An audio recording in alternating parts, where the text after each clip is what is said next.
जी, अस्सलाम वालेकुम वरहमतुल्लाहि वबरकातुहू and I am Dr. Zubair, Economics Department from National College of Business Administration and Economics, Multan.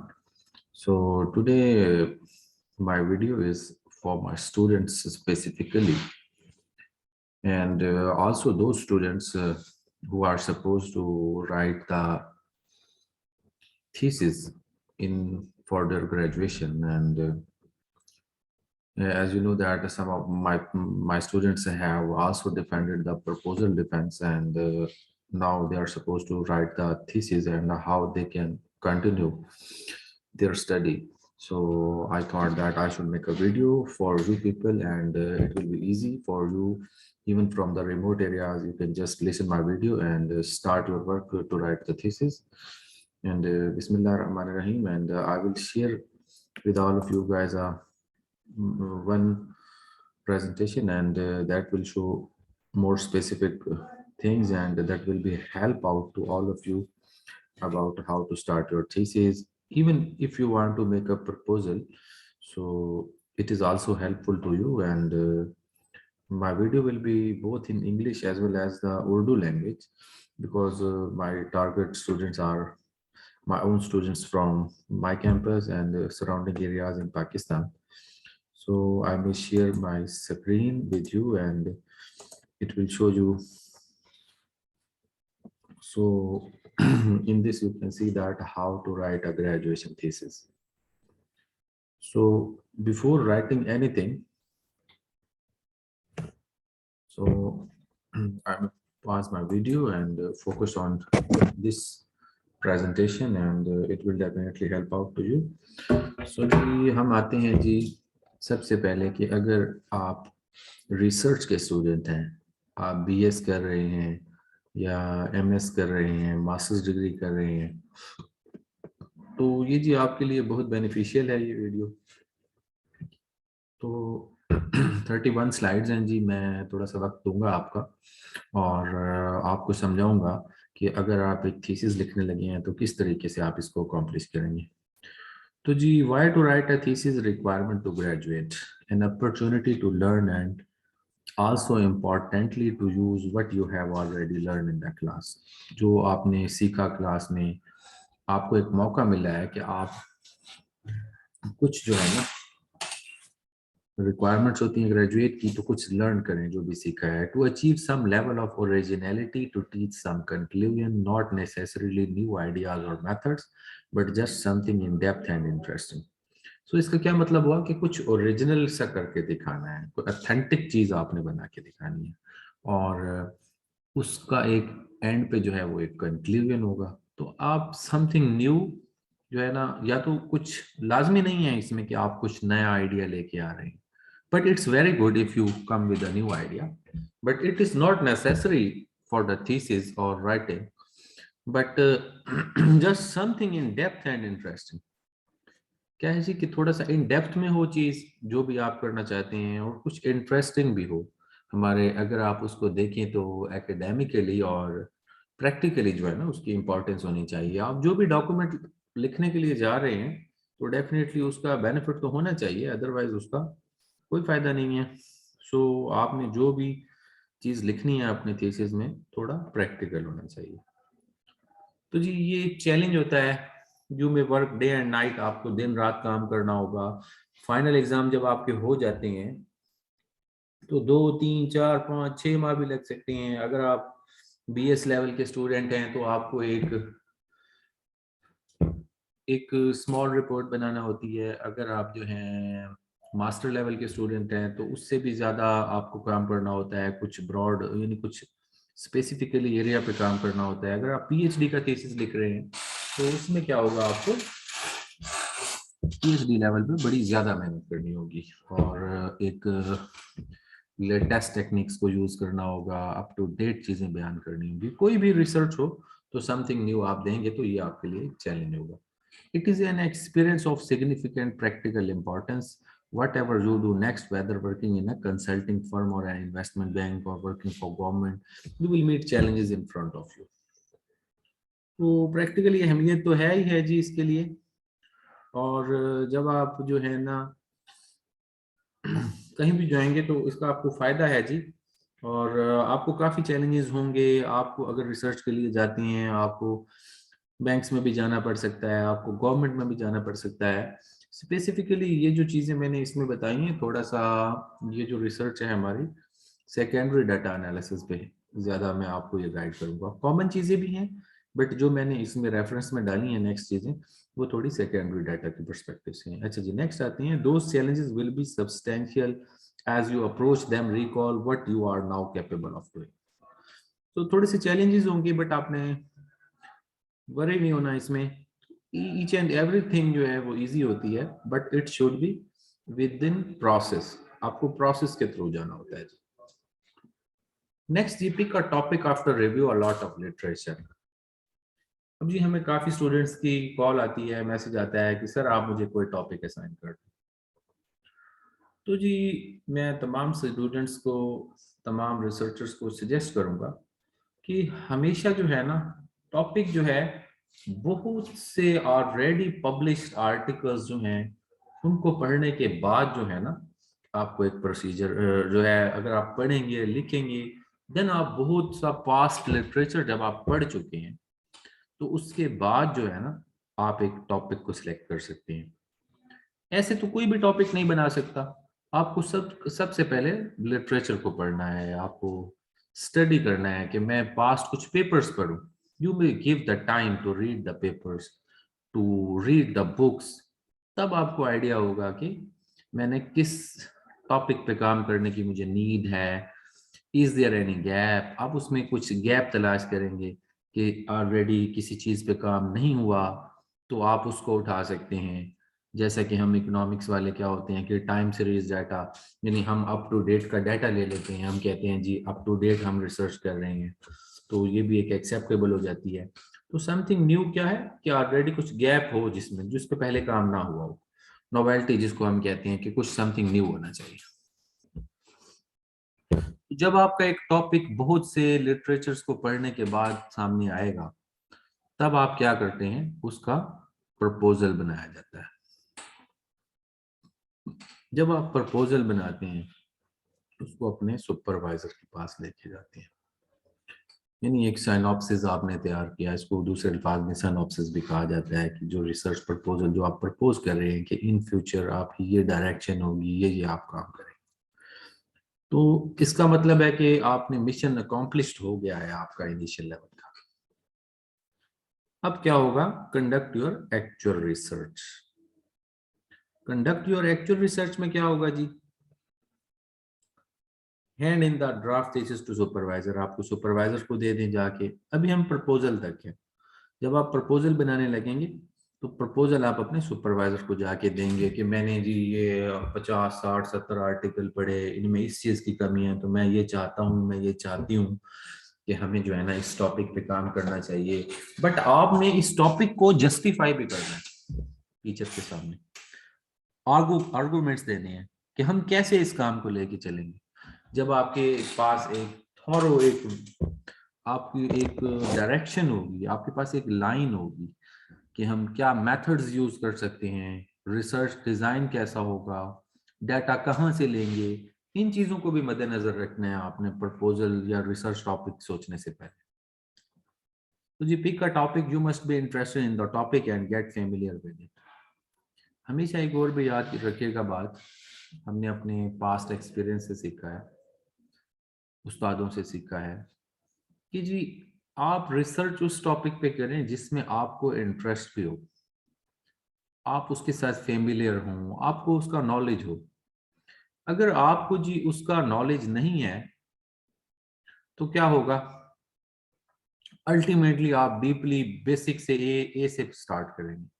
अगर आपको उसका नॉलेज है, DEFGH, आप यानी मिड में जाके उसको स्टार्ट लेंगे, आपको एक आइडिया मजीद क्लियर होगा कि अगर आपको एक ग्रिप है ऑलरेडी चीजों पे, तो जी वो आपकी कंट्री के मुताबिक भी होना चाहिए, may be related to your country होना चाहिए, एरिया ऑफ इंटरेस्ट होना चाहिए। तो मैंने काफी सारे थीसिस पढ़े हैं, काफी सारे मैंने रिसर्च पेपर्स पढ़े हैं, जी वो पैनल डाटा पे काम किया जाता है, बहुत से ऐसे वाइड साउथ एशियन कंट्रीज को लेके उनके लिए कॉमन जो है ना वो दे दी जाती है, कि कॉमन ओपिनियन दे दी जाती है उसके कंक्लूजन में। बट क्या है, आप क्रॉस कंट्री एनालिसिस भी करें ताकि उसकी प्रैक्टिकली अहमियत का पता चले कि जो आपने लिखा है तो उसकी अहमियत कहाँ पे है, किस चीज को आप लेके चल रहे हैं, कुछ समथिंग न्यू भी हो, लेकिन आपका कंक्लूजन जो है ना विदाउट सपोर्ट हो जाता है। एक बात याद रखें, जो भी कंक्लूजन आप दिखाएं अपने थीसिस के एंड पे या अपनी रिसर्च के एंड पे, थोड़ा सा ना उसको कुछ रिलेट भी करें, पास्ट स्टडीज के साथ भी कुछ रिलेट करना होता है, ये भी एक इम्पॉर्टेंट चीज है। अच्छा जी, मैं अब आपसे ये बात कहूंगा, once you have some broad topic areas read, आपने क्या करना है, आपने जस्ट इकोनॉमिक्स, फाइनेंस या बिजनेस, जो भी आप लिटरेचर आपकी फील्ड का है, जस्ट उस तक लिमिटेड नहीं रहना। क्या करना होता है कि आपको कुछ न्यूज़पेपर्स भी पढ़ने चाहिए अगर आप इकोनॉमिक्स के स्टूडेंट हैं, बिजनेस के स्टूडेंट्स हैं, जैसे कि दी इकोनॉमिस्ट है, आप उसको सर्च करें, उसमें से न्यूज़ को पढ़ें, उसकी लेटेस्ट रिसर्च को पढ़ें कि क्या मार्केट में चल रहा है। तो ये चीज़ें भी होती हैं।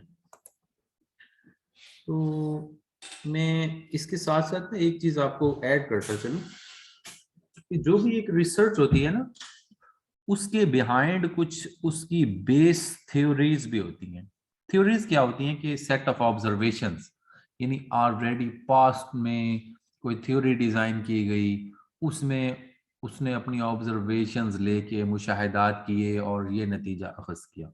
तो हम भी जो है ना अपनी जो भी रिसर्च कर रहे होते हैं तो उसको एक बेस थ्योरी जो है ना हम लेते हैं, उसमें लेनी भी चाहिए, क्योंकि रिसर्च में थ्योरी का होना लाजमी है।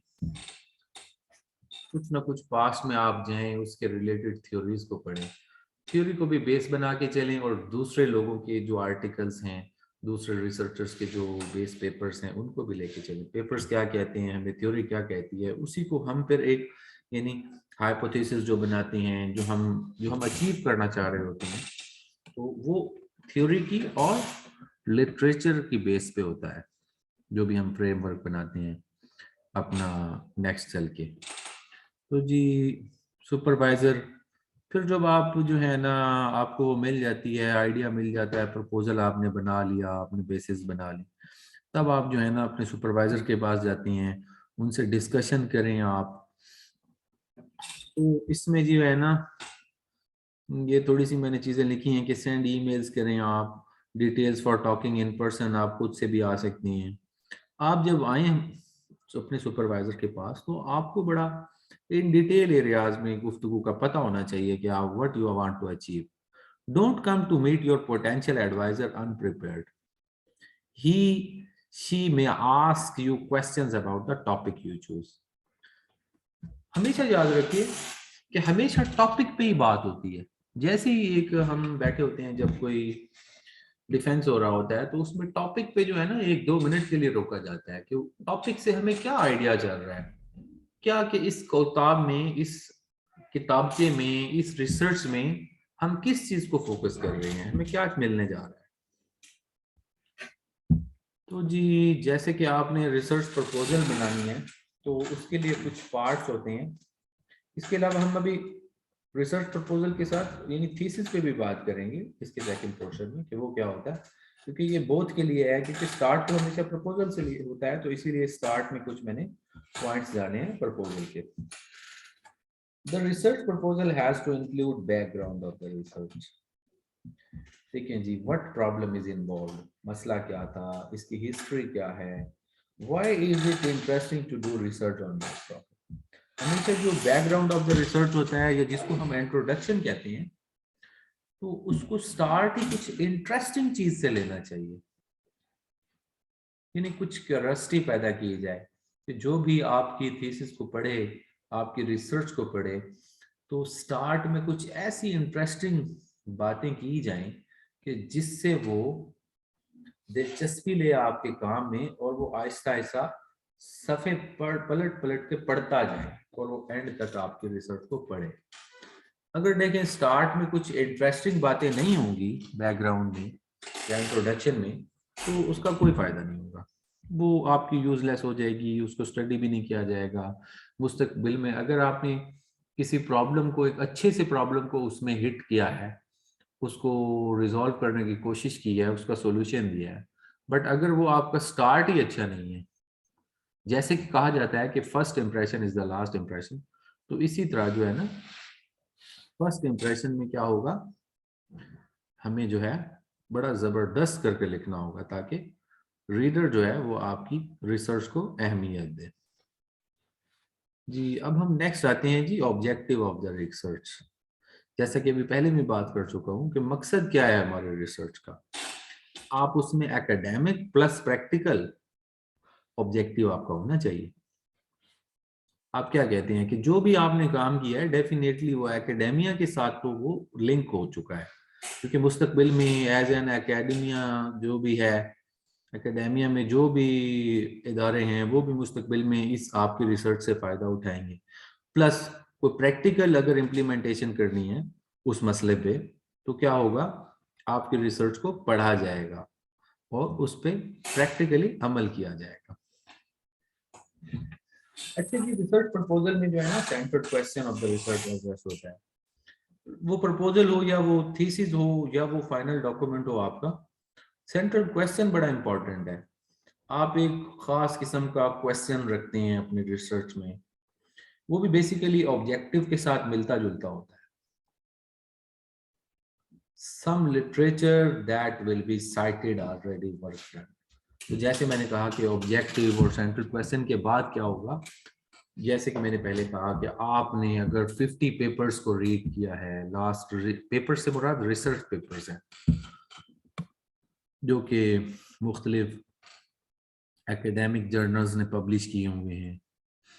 एकेडमिक जर्नल्स में जो है ना, अगर आप जाते हैं तो अगर आप देखें तो इंटरनेशनल लेवल पे वेब ऑफ साइंस के अंडर जितने जर्नल्स आते हैं, या आप इसके अलावा देखें को स्कोपस इंडेक्स भी काफ़ी अच्छा इंडेक्स माना जाता है, उसमें भी काफ़ी क्वालिटी रिसर्च की हुई है। और इसके अलावा ऐसे हज़ारों इंडेक्स हैं जी, सैकड़ों की तादाद में इंडेक्स अवेलेबल हैं।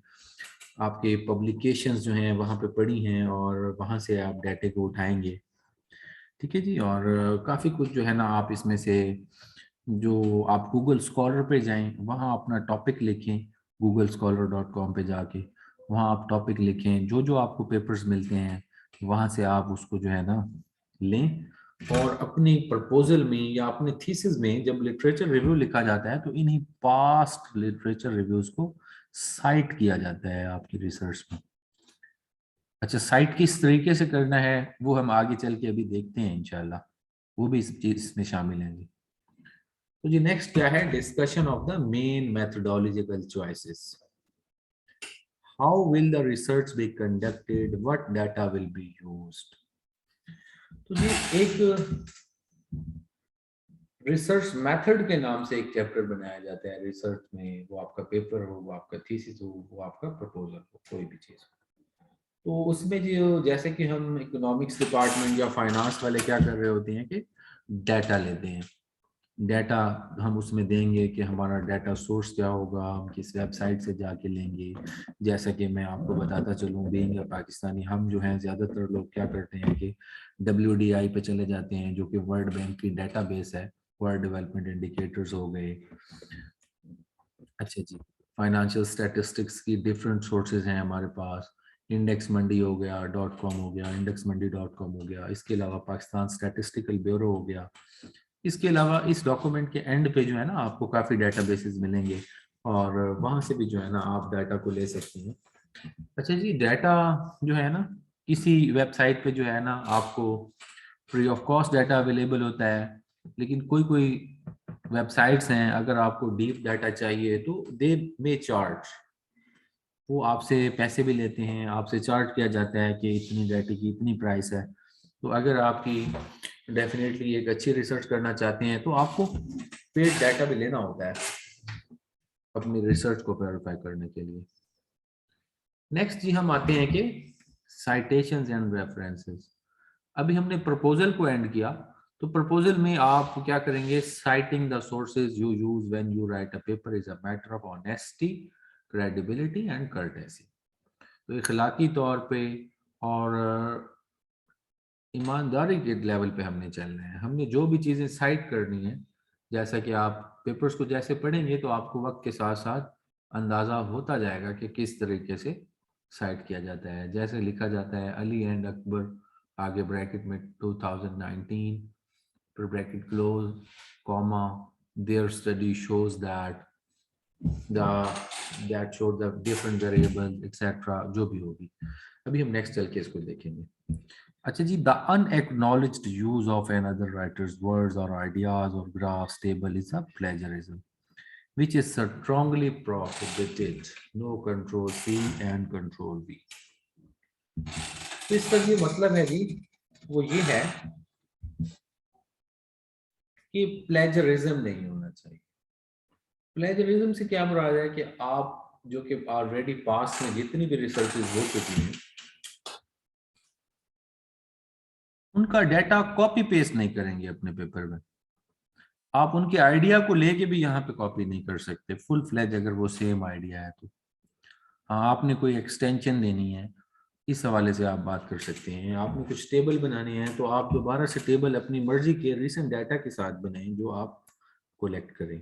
You can not copy paste that same tables in your research. तो अपनी मेहनत करके राइट करना है आपने, एक एक लफ्ज आपने लिखना है, तभी आप जो है ना लर्न करेंगे कि how to write a research. तो नेक्स्ट हम चलते हैं जी, साइटेशंस एंड रेफरेंसेस जो है ना, यहाँ पे मैंने कुछ कोशिश की है मेरे असातिज़ा की मदद से, जो कि आज तक मैंने सीखा अपने पीएचडी में। And I was living in China and I had the Chinese teachers and they help me even to teach me a lot. And during my last MS and Masters and PhD studies, I tried my level best to accomplish the methods. So यहाँ पे देखें तो the sign restrictions methodology, अब ये क्या है कि fast and Rogers comma 2003। फिर हमने आगे देखें तो ये सेमी कॉलन लगाया है जी। फिर यहाँ पे लिखा हुआ है कैनोवा एंड नाइकोलो कॉमा 2002, यानी फिर सेमी कॉलन, फिर हमने UHLIG कॉमा 2005। तो इसका क्या मतलब है, आइडेंटिफाइज इकोनॉमिक शॉक्स। तो इन जो फर्स्ट लाइन है इसमें हमें कुछ 3 डिफरेंट स्टडीज हैं, तो हमने उनको साइट किया है अपने पेपर में, अपनी रिसर्च में। तो इसी तरीके से हम पैराग्राफ को बढ़ा देंगे, ठीक है। अगर साइट करना है तो अगर 3 स्टडीज हैं 4 हैं तो आप इस तरीके से ब्रैकेट में इसको साइट किया जाता है। ये जी मैं आपको जो मेथड बता रहा हूँ ये मोस्ट यूज्ड मेथड है। जैसे कि APA स्टाइल आपने सुना होगा। बेसिकली क्या है APA, अमेरिकन साइकोलॉजिकल एसोसिएशन है। तो उनका एक मेथड है, यहाँ पे वही बयान किया गया है, मोस्टली चलता भी यही है। या आपकी रिसर्च की रिक्वायरमेंट होती है जर्नल की तरफ से, मैगजीन की तरफ से, कि आपकी जो रिसर्च है वो किस स्टाइल में आनी चाहिए, किस स्टाइल में होनी चाहिए। तो इस लिहाज से अच्छा जी, सेकंड पे अगर आप आए तो देखें यूज एट ऑल। अच्छा जी, et alia is equal to and others. इसका क्या मतलब होता है एट ऑल का, एंड अदर्स। इसको अगर आसान अल्फाज में देखा जाए तो EDAL लिखा जाता है। इसमें क्या होगा, व्हेन नंबर ऑफ ऑथर्स 3 और मोर, जब 3 हों या ज्यादा ऑथर्स हों तो आप पेपर को एट ऑल करके आगे से अपनी स्टेटमेंट को स्टार्ट कर सकते हैं। तो आप जब जैसे ही आप कोई ना कोई रिसर्च पेपर पढ़ेंगे तो आपको इसका आइडिया खुद ब खुद हो जाएगा कि ये एट ऑल क्यों लिखा हुआ है। ये यानी ऊपर वाले जो भी हैं तो फास्ट एंड रोगर्स, आगे आप एट ऑल डाल के कॉमा 2003, अगर वो 3 से ज्यादा ऑथर थे तो आप इसको शॉर्ट फॉर्म में लिख सकते हैं। नीचे क्या आ जाता है जी, there are several styles of citation you will get familiar when you read academic papers, जैसे कि अभी मैंने आपसे बात की। At the end of thesis you will need a section named references, यानी थीसिस हो या प्रपोजल हो तो आप रेफरेंस डालेंगे। जो नीचे वाली लाइन डली हुई है, देखिए ऊपर ऊपर हमने फर्स्ट लाइन में देखा था कि इसको साइट करने का मेथड सीखा, जो लास्ट में लाइन है, Faust J Rogers JH 2003, monetary policy's role in exchange rate behaviour, journal of monetary economics.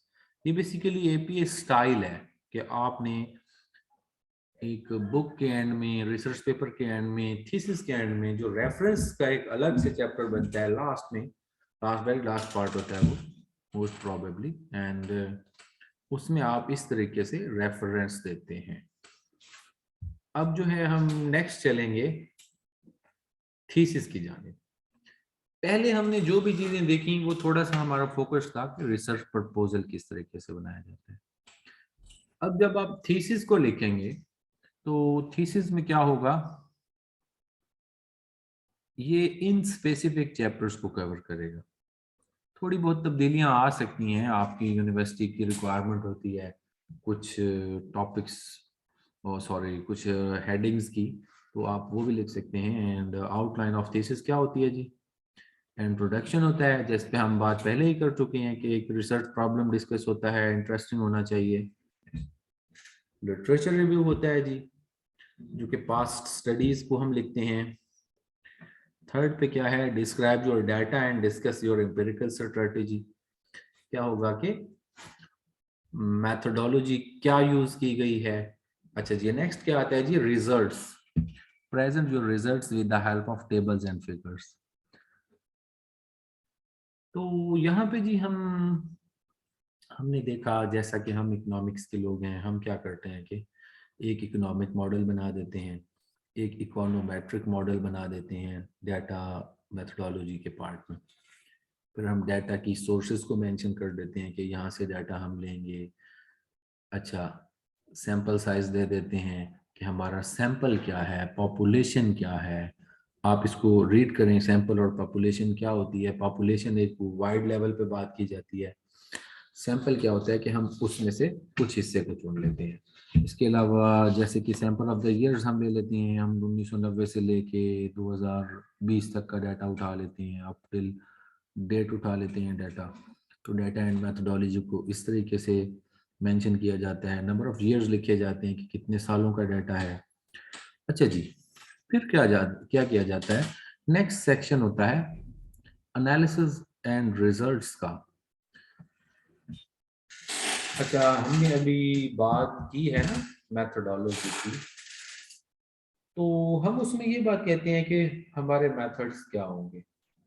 हम स्पेसिफिकली जो इकोनॉमिक्स एंड फाइनेंस वाले हैं, हमारे पास जो कि स्पेसिफिकली जो डाटा होता है उसको एनालाइज करने के लिए कुछ टूल्स जो है ना हमारे पास हैं ऑलरेडी, स्टैटिस्टिकल सॉफ्टवेयर जिसको हम कह सकते हैं। उनमें जो कि बेसिक फेमस, जो कि काफ़ी ज़्यादा यूज़ होने वाले हैं, वो SPSS हो गया, वो ई व्यूज हो गया, वो आर हो गया, आजकल नया सॉफ्टवेयर जो आया था। अच्छा जी, स्टेटा हो गया, इवन के माइक्रोसॉफ्ट एक्सेल भी है। उस पे जो है ना आप भी डाटे को एनालाइज कर सकते हैं। अगर आपको कमांड्स आती हैं, रिग्रेशन रन करनी है, किस टाइप की रिग्रेशन है, आया वो लीनियर रिग्रेशन है, वो मल्टीपल रिग्रेशन है, आपने जैसा कि टाइम सीरीज में डिफरेंट रिग्रेशंस रन की जाती हैं, तो इन चीज़ों को जो है ना आप देख सकते हैं। अच्छा जी, सेकंड लास्ट पार्ट में क्या था, रिजल्ट्स आपके आ गए।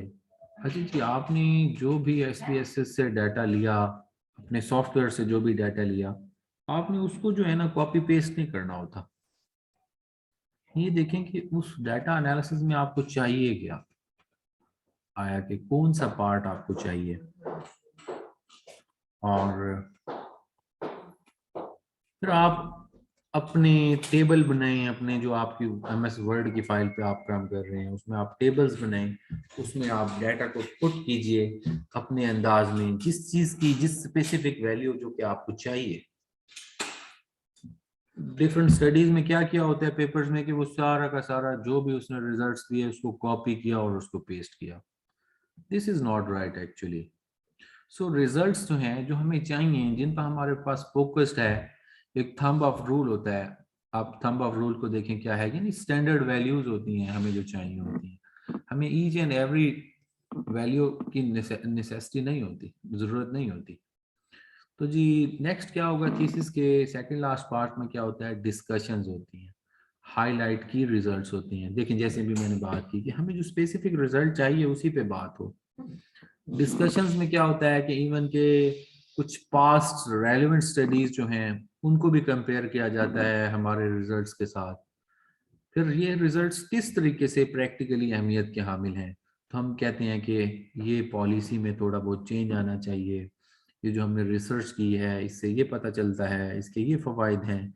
इससे जो है जो एक हुकूमत वक्त या वो स्पेसिफिक टारगेटिंग एजेंसी जिसके लिए आप रिसर्च कर रहे हैं, how they can implement their future plans on the basis of this research.